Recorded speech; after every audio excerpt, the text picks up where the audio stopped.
Bismillahirrahmanirrahim. Assalamualaikum warahmatullahi wabarakatuh. Baik, di pertemuan kali ini kita akan membahas kitab Safinatun Najah pada bab sunnah mengangkat kedua tangan pada waktu sholat.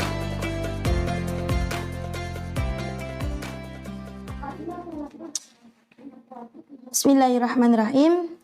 Faslun yusannu raf'ul yadaini fi arba'ati mawadi'ah.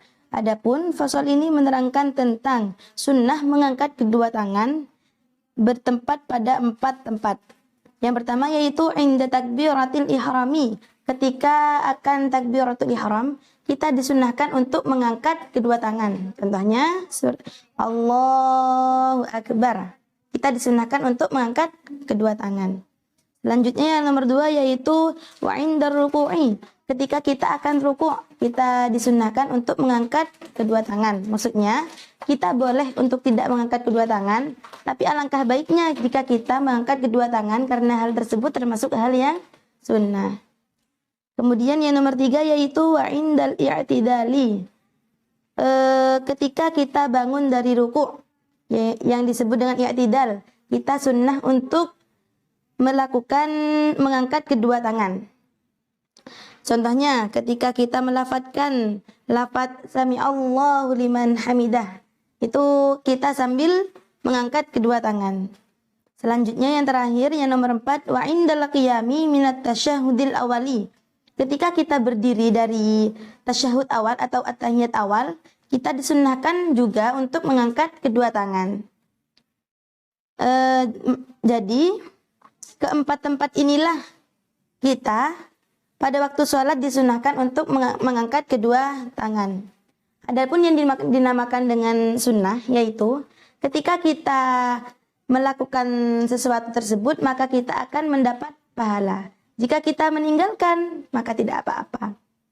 Jadi meskipun kita tidak melakukan mengangkat kedua tangan, jadi tidak apa-apa. Baik, fasal berikutnya. Bismillahirrahmanirrahim. Faslun syurutus sujudi sab'atun. Adapun fasal ini menerangkan tentang syarat-syaratnya sujud yaitu ada 7. Yang pertama yaitu ayyasjuda ala sab'atu a'dha'in. Sujud menggunakan 7 bagian anggota badan. Jadi 7 anggota badan inilah yang digunakan kita untuk melakukan sujud. Kemudian wa an takuna jabhatuhu maksyufatan.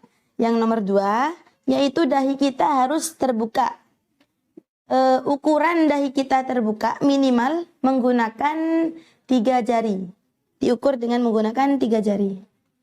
Kemudian yang nomor 3 wattahamulu bira'sihi.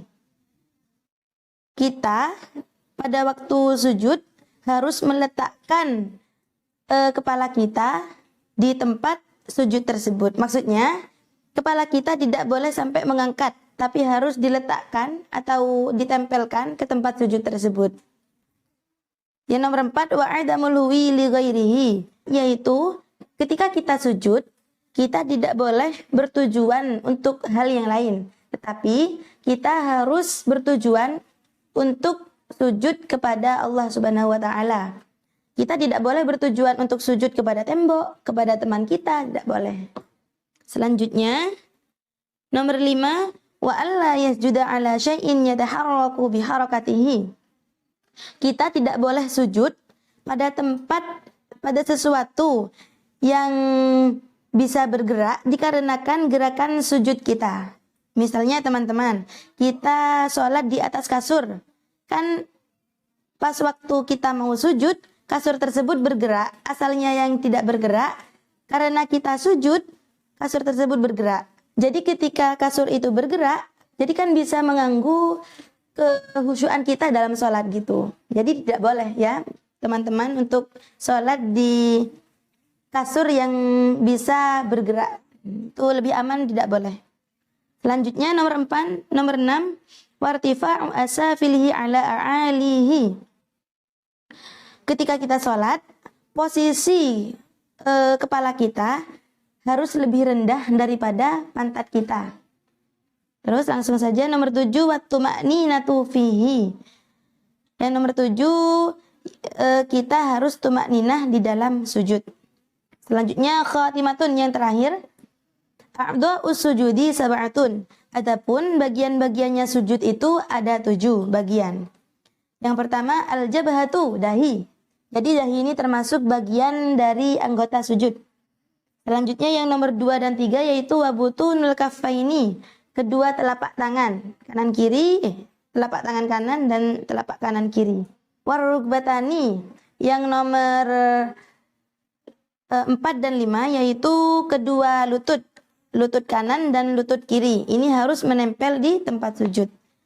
Kemudian yang nomor 6 dan 7 wabutuni asabi'ar rijlaini, kedua perut jari-jari kaki kanan dan juga kaki kiri.